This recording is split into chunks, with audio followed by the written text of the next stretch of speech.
Welcome to the Slop Farm. Enjoy the video. You'll begin by confirming the essentials: an Android phone, an active Google account, and either Gboard or the Google app installed. Once you've updated both apps, go straight to Settings Apps Google or Gboard and grant microphone permission so voice input can work.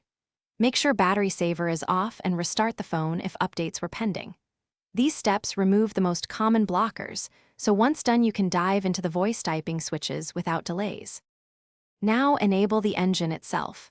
Open Settings System Languages and input Virtual Keyboard and tap Manage Keyboards.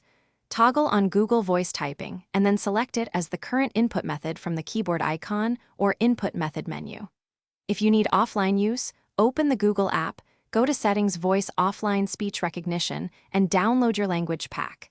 This reduces latency and works without data. Once configured, confirm languages and any hot word or voice match options you want active. Finish by testing voice typing in any app that accepts text.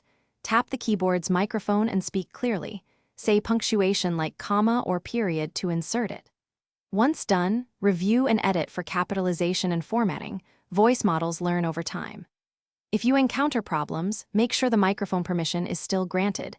Verify the correct input method is selected, update Google and Gboard, clear app cache, and reboot the device. One key troubleshooting tip: re-enable microphone permission and restart the phone to resolve most failures.